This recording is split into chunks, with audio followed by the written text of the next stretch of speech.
என் அன்பு குழந்தையே, உனக்கான நல்ல விஷயங்களை செய்து கொடுப்பதற்காகவே உன் தாயானவள் இன்று உன்னை தேடி வந்திருக்கின்றேன்.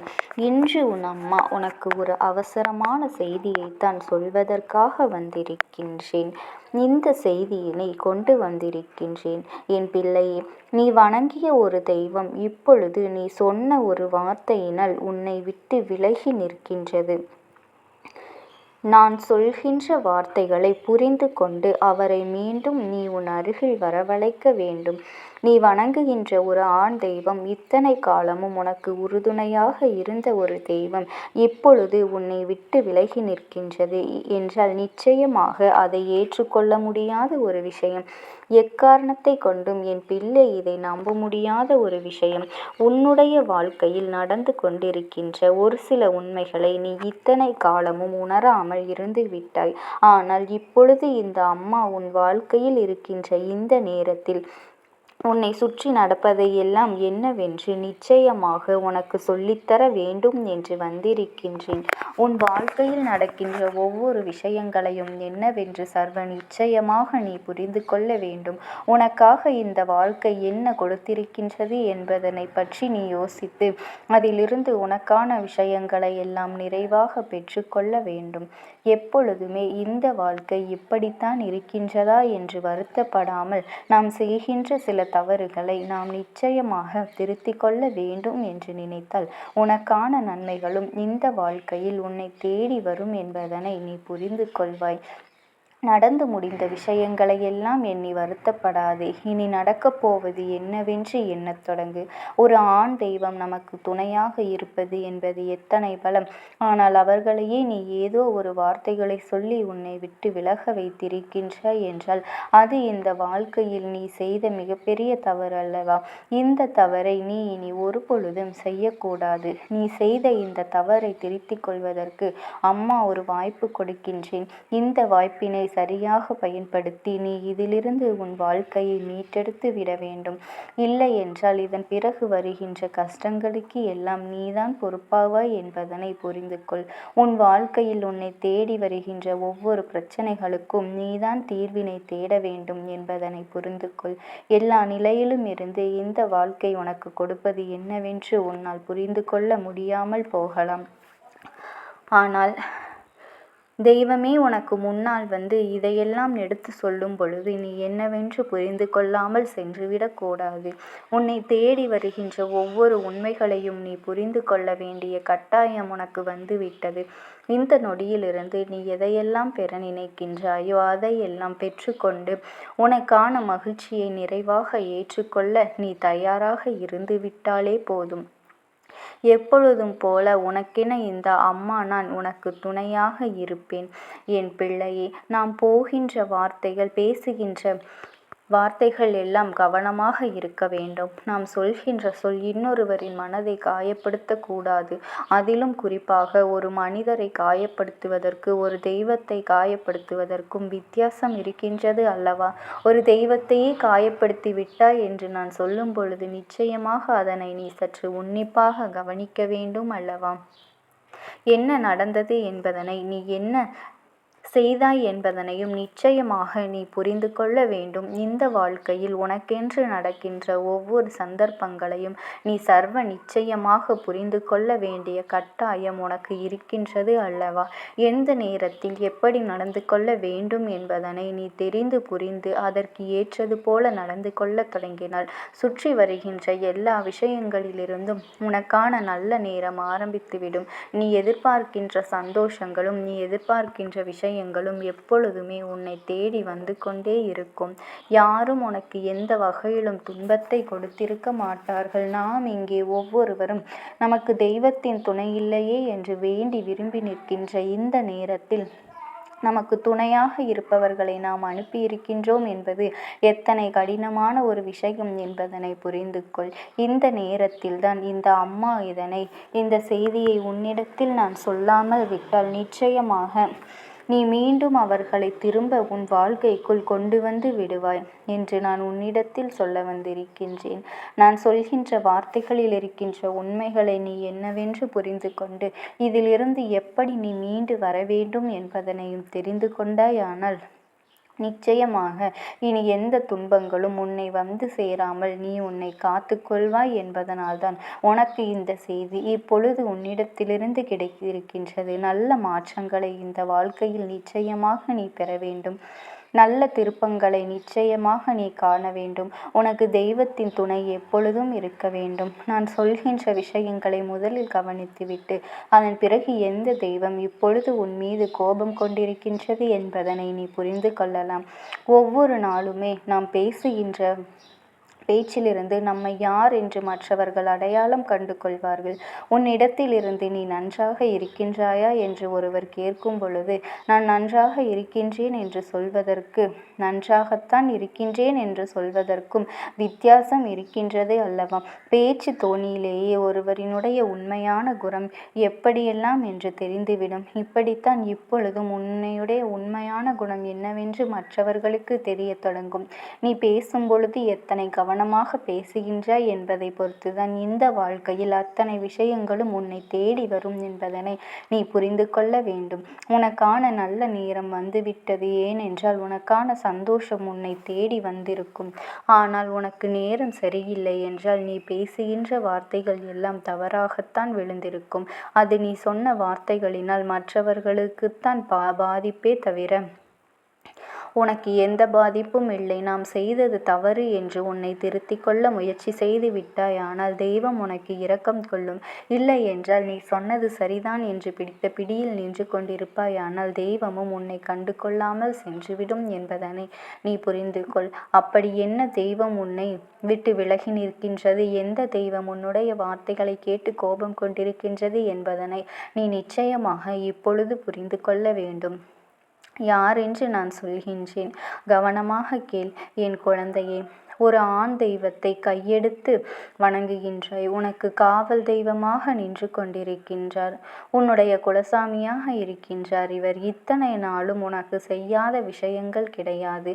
உனக்கு ஏற்பட்ட எத்தனையோ பாதிப்புகளிலிருந்தும் இந்த வாழ்க்கை உனக்கு கொடுத்த எத்தனையோ துன்பங்களிலிருந்தும் உன்னை காப்பாற்றி கொடுத்திருக்கின்றார். பல சோதனைகளுக்கும் பல கஷ்டங்களும் உன்னை ஆளாக்கி பார்த்த உன்னுடைய எதிரிகளிடமிருந்தும் உன்னுடைய துரோகிகளிடமிருந்தும் உன் வாழ்க்கையை மீட்டு கொடுத்திருக்கின்றார். அப்பேற்பட்ட ஒருவர் அந்த கருப்பண்ணசாமி அல்லவா என் குழந்தையே. சில நாட்களாக உனக்கு வாழ்க்கையில் துன்பங்களும் துயரங்களும் பிரச்சனைகளும் தொடர்ந்து வருகின்றது என்பதற்காக நீ இவர்களை கோபத்தில் ஒரு வார்த்தை சொல்லிவிட்டாய். உன்னை நம்பி என்ன பலன்? நீ எனக்கு என்ன செய்தாய்? நான் இத்தனையும் உன்னை வணங்கியும் என் குடும்பமே உன்னை நம்பியும் எங்களை நீ கைவிட்டு விட்டாய் என்று சொல்லி அவர் மீது நீ கோபம் கொண்டாய். இது உண்மைதானே என் பிள்ளையே? நீ கோபப்படுவது தவறு கிடையாது. உனக்கு உரிமை இருக்கின்றது. ஆனால் நமக்காக இருக்கின்ற ஒரு தெய்வம், நமக்கென்று நம் வாழ்க்கையில் ஓடோடி வந்து நிற்கின்ற ஒரு தெய்வத்தை நமக்கு எதுவுமே செய்யவில்லை என்று சொல்வதும், அவர்கள் நம் வாழ்க்கையிலிருந்து நமக்கு எந்த பலனும் இல்லை என்று சொல்வதும் அவர்களின் மனதை நிச்சயமாக ரணமாக்கி விட்டது என்பதுதான் உண்மை. இதை நீ புரிந்து கொண்டு இனிமேலாவது இப்படி ஒரு வார்த்தைகளை நீ உபயோகிக்காமல் அவரிடம் சென்று அவர் பாதத்தை தொட்டு வணங்கி நீ மன்னிப்பு கேட்க வேண்டும். என் அன்பு குழந்தையை, உன்னுடைய நல்ல மனதிற்கு நீ நன்றாகத்தான் இருப்பாய். இப்படியெல்லாம் வார்த்தைகளை ஒரு நாளும் நீ விட்டுவிடக் கூடாது. இந்த தாயானவளினுடைய அன்பும் ஆசீர்வாதங்களும் என்றென்றைக்குமே உனக்கு முழுமையாக கிடைத்து கொண்டே இருக்கும். ஓம் சக்தி. ஓம் ஆதிபரா சக்தி. என் அன்பு குழந்தையே, உனக்கான நல்ல விஷயங்களை செய்து கொடுக்கவே உன் தாயானவள் இன்று உன்னை தேடி வந்திருக்கின்றேன். நிச்சயமாக இந்த தாயானவள் சொல்லும்போது நீயே ஆச்சரியப்படத்தான் போகின்றாய். எப்படி இந்த தாயானவளால் நம் மனதில் இருக்கின்ற எண்ணங்கள் ஒன்றுவிடாமல் சொல்ல முடிகிறது? இன்றோடு உனக்கு முடிய போகின்றது அனைத்து பிரச்சனைகளும். என் குழந்தையே, வாழ்க்கையில் நீ எந்த அளவிற்கு என்னை நம்புகின்றாயோ அந்த அளவிற்கு வாழ்க்கை உனக்கு நிச்சயமாக எல்லாமே நல்லபடியாக நடக்கும். உலகத்திலேயே துரோகம் எப்பொழுதுமே பதுங்கி இருந்து கொண்டு உன்னை தாக்கிக் கொண்டுதான் இருக்கின்றது. பாசம் என்ற வேதத்தில் பல உறவுகள் இருக்கின்றது. எதுவுமே நல்லது என்று நினைத்து உன்னுடைய உள்ளம் நம்பி ஏமாந்து கலங்கி நின்று கொண்டிருக்கின்றது. கண்ட பிறகுதான் இது கலியுக காலமல்லவா என்பது உனக்கு புரிகின்றது. என் அன்பு குழந்தையே, எந்த உறவுக்கு நீ நல்லது நினைக்கின்றாயோ அந்த உறவுதான் உனக்கு பின்னால் நின்று கொண்டு உனக்கு துரோகத்தை நினைக்கின்றது. இதுதான் யதார்த்தமான உண்மை. என் குழந்தையே, ஏன் நீ என்னை இப்படி நினைக்கிறாய் தெரியுமா? ஆமாம், நான் ஒதுங்கி இருப்பதால் சிலருக்கு சில இடங்களில் நன்மைகள் கிடைக்கின்றது என்றால் நான் தள்ளி நிற்பதில் எந்த தவறும் இல்லை என்றுதான் எனக்கு தோன்றுகின்றது. அவர்களை ஒருபொழுதும் நான் மறந்தது கிடையாது. யார் என்னை நம்பி வந்தார்களோ அவர்களை ஒருபொழுதும் ஏமாற்ற வேண்டும் என்று நான் கனவில் கூட நினைத்தது கிடையாது. என்னை மதிப்பவர்களை நான் எப்பொழுதுமே தேடி போகத்தான் செய்கின்றேன். என்னை அலட்சியம் செய்பவர்களை நான் ஒருபொழுதும் திரும்பி பார்த்தது கிடையாது என்று என் குழந்தை நீ நினைக்கின்றாய். என் தங்கமே, உன்னை நம்ப வைத்து வாழ்க்கையில் ஏமாற்றியவர்களின் செயலை நீ நினைத்தெல்லாம் வருந்தக்கூடாது. உன்னை ஏமாற்றியவர்களின் வருந்தாலும் முழுவதும் வருந்தும் காலமாகத்தான் இருக்கும் என்பதை நீ நினைவில் வைத்து கொள்ள வேண்டும். அதிக பொழுதுமே உனக்கு தெரியாமல் அவர்கள் பார்த்து கொண்டால் நல்லது. எப்பொழுது அது உனக்கு தெரிகின்றதோ அப்பொழுது நீயும் உன்னுடைய நினைவுகளும் எனக்கு குப்பை தொட்டியும் குப்பையும் தான் என்று நினைத்து அவர்களை தூக்கி எறிந்து விடுவாய். உன் வாழ்க்கையில் இது போன்ற உன்னை பயன்படுத்தியவர்கள் எல்லாம் நீ குப்பை தொட்டியில் தூக்கி எறிந்து விட்டாய். அப்படி எறிந்ததுதான் உன்னுடைய மனதில் ஏற்படுத்துகின்ற மிகப்பெரிய பிரிவிற்கு ஒரு முக்கிய காரணம். மனிதன் எத்தனைதான் அழகாக மாறுவேடம் போட்டாலும் இந்த காலமும் சூழ்நிலையும் அவர்களின் இயல்பான குணத்தை காட்டி கொடுத்து விடுகின்றது அல்லவா? என் குழந்தையே, உனக்கு நினைத்த வாழ்க்கை கிடைக்கவில்லை என்று வேதனைப்பட்டு கொண்டிருக்கிறாய். அனுபவிப்பதற்கு முதலில் பழகிக்கொள். கிடைத்ததை அனுபவித்தாலே உனக்கு சந்தோஷங்களும் சேர்ந்து வரும் என்பதை யாராலும் யோசிக்க முடியாது. மனிதனுடைய மனம், மனிதனுடைய மனதை மட்டும் நம்மால் ஒரு நாளும் படித்துவிட முடியாது. என் குழந்தையே, நிறம் மாறுகின்ற பச்சோந்திகளை விட அடிக்கடி மனதினை மாற்றிக்கொள்கின்ற மனிதர்களிடத்தில்தான் அதிக கவனமாக இருக்க வேண்டும். ஏற்கனவே ஒரு முறை காயத்தை கொடுத்தவர்களிடம் மீண்டும் ஒருபொழுதும் எந்த விதமான பழக்கத்தையும் நீ வைத்து கொள்ளக்கூடாது. அவர்கள் பிரிந்து விட்டதாக சொன்னாலும் எல்லாவற்றிற்கும் ஒரு எல்லை உண்டு என்பதை நீ புரிந்து கொண்டு அந்த எல்லையிலேயே நிற்க வேண்டும். என் வாழ்க்கையில் உன்னை நீயே ஏமாற்றிக் கொள்கின்ற முதல் விஷயம் என்ன தெரியுமா?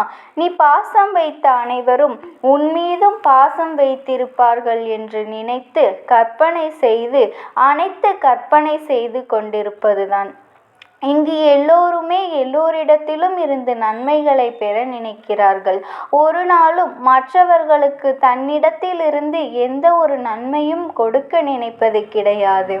நேர்மையும் உண்மையும் ஒரு நாளும் அழியாத சொத்துக்கள். காலம் செல்ல செல்ல அதனுடைய மகத்துவம் என்னவென்பது புரிந்துவிடும். அனுபவங்களை சேகரித்து வைத்தால் இனி வரும் நாட்களில் எச்சரிக்கையோடு செயல்படுவதற்கு அதுவே உதவும் என்பதை நீ புரிந்து கொள்ள வேண்டும். வெளிப்படையாக இருப்பவர்களை விட உங்களுக்குத்தான் இந்த உலகத்தில் அதிக மதிப்பு இருப்பதாக என் குழந்தை நீ புரிந்து வைத்திருக்கின்றாய். வேஷம் போடுபவர்களுக்கு இன்று வேண்டுமானால் நல்ல பெயர் கிடைக்கலாம். ஆனால் நாளை அவர்களின் பெயர் அழியும் போது நிச்சயமாக அதற்கான வேதனைகளையும் சேர்த்து அவர்கள் அனுபவிப்பார்கள். உன்னை விட்டு போன உறவோடு மீண்டும் உறவை தொடர்வதற்கான வாய்ப்பு வாய்ப்பு உனக்கு கிடைத்தால் நீ வேண்டாம் என்றுதான் முடிவெடுக்க வேண்டும். வார்த்தைகளில்தான் மாற்றம் இருக்குமே தவிர அவர்களின் மனதிற்குள் அதே அழுக்குதான் இருந்து கொண்டிருக்கும் என்பதனை நீ புரிந்து கொள்ள வேண்டும். எந்த உறவாக இருந்தாலும் சரி, சிறப்பாக நடிப்பவர்கள் மற்றவர்களால் கொண்டாடப்படுகிறார்கள். இவ்வளவுதான் இன்றைய உறவுகள் என் குழந்தையே. அதற்காக நடித்துதான் இவர்களின் உறவை நீ தக்க வைத்து கொள்ள வேண்டும் என்று ஒருபொழுதும் அவசியம் கிடையாது. உனக்கு தரப்படுகின்ற முக்கியத்துவம் குறையும் போது முற்றிலும் நீயாகவே விலகி விடுவதுதான் உனக்கான மரியாதை என்பதை என் குழந்தை நீ புரிந்து கொண்டாய். அதாவது அதை பற்றி தெரிவதுதானே அதிகம். பட்டு தெரிந்த குழந்தை என் குழந்தையின் மனதில் இருக்கின்ற அதிகமான எண்ணங்களை சுற்றி நடந்த துரோகங்களை பற்றியே இருக்கின்றது. வாழ்க்கையில் சிரிப்பது எப்படி என்று நீ கற்றுக்கொள்ள வேண்டும். நீ சிரிக்க தெரிந்த மற்றவர்களின் முன்னிலையில் சந்தோஷமாக இருந்துவிட்டால் அழுவது என்பது எப்படி இந்த உலகம் உனக்கு கற்றுக் கொடுத்துவிடும். என் குழந்தையே, மன நிம்மதி வேண்டும் என்றால் சில நேரங்களில் குருடாகவும் பல நேரங்களில் செவிடாகவும் வாழ பழக வேண்டும். ஏனென்றால் உன் முன்னே நடக்கின்ற சில விஷயங்கள் உன்னுடைய மன நிம்மதியை கெடுக்கும். அது கெடுக்கும்படியாக இருந்தால் அதே நேரத்தில் என் குழந்தையின் குருடாக இருந்துவிடு. தேவையற்ற பேச்சுகளை கேட்கும்போது என் குழந்தை அந்த இடத்தில் நீ செவிடாக இருந்துவிடு. எதுவாக இருந்தாலும் உன்னை நம்பி வந்தவரை மட்டும் ஒரு நாளும் ஏமாற்றி விடக்கூடாது. நீ அப்படி செய்கின்ற குழந்தை இல்லை என்றாலும் உன்னுடைய மனதிற்குள் நினைவில் வைத்து கொள்ள வேண்டும். அம்மா சொல்வது எல்லாம் சரி. நீ பேசுகின்ற வார்த்தைகள் எல்லாமே எனக்கு இனிமையாக இருக்கின்றது. உன்னுடைய வார்த்தைகள் என்னுடைய வாழ்க்கையை பற்றி நீ தெளிவாகத்தான் சொல்கின்றாய். ஆனால் உண்மை என்ன தெரியுமா? வாழ்க்கை கடினமானது கிடையாது. வாழ்வதும் கடினமானது கிடையாது. என்னை சுற்றி உள்ளவர்களை சமாளிப்பதுதான் எனக்கு மிகவும் கடினமான விஷயமாக இருக்கின்றது என்று நீ சொல்வது 100க்கு 100 உண்மை. இந்த விஷயத்தை தெளிவாக புரிந்து கொள்ள வேண்டும்.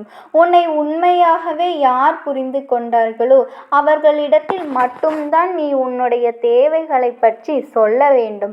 ஏனென்றால் அவர்களுக்கு மட்டும்தான் உன்னுடைய முக்கியத்துவம் என்னவென்பது புரியும். உன்னுடைய வார்த்தைகளை யார் மதிக்கின்றார்களோ அவர்களிடத்தில் மட்டுமே நீ கனவு கண்டு நீ கண்ட கனவு புன்னகை எதிர்கால கனவுகளை பற்றி நீ சொல்ல வேண்டும். உன் மீது அன்பு வைத்துள்ள மக்களையும் அன்பு கொண்டவர்களையும் மட்டுமே அவர்களிடம் மட்டுமே எதையும் மறைக்காமல் சொல்ல வேண்டும். நீ எல்லோரிடமும் எல்லா விஷயங்களையும் பற்றி சொல்வதால் தான் இந்த அவமானங்கள் உன் வாழ்க்கையில் கிடைக்கின்றது. இவர்களை நீ சமாளிக்க முடியாமல் திணறிக் கொண்டிருக்கிறாய் என்பதை நீ முதலில் புரிந்து கொள்ள வேண்டும். ஆனாலும் எந்த சூழ்நிலையில் வேண்டுமானாலும் தன்னுடைய குணத்தை மாற்றிக்கொள்கின்றார்கள். அதனால்தான் என்னுடைய பிள்ளை, நீ உன்னுடைய மனதினை மாற்றிக்கொள்ளாமல் உன் மனதில் இருக்கின்ற எண்ணங்களை நேர்மையாக மாற்றிக்கொள்ளாமல் என்னாலும் நேர்மையாக இருந்து நேர்மையாக வாழ வேண்டும் என்று நினைத்து இந்த உலகத்தில் நீ வாழ்ந்து கொண்டிருக்கிறாய். என் தங்கமே, நீ எதற்காகவும் கவலை கொள்ளாதே. மனதளவில் யாருக்கும் எந்த துரோகத்தையும் மட்டும் நீ நினைக்காமல் இரு. இந்த தாயானவள் எப்பொழுதும் உனக்கு துணையாகவே இருப்பேன். எப்பேற்பட்ட சூழ்நிலை வந்தாலும் என்னுடைய நாமத்தை மட்டும் நீ மனதார உச்சரித்து கொண்டே இரு. உனக்கு துணையாக எப்பொழுதும் இந்த தாய்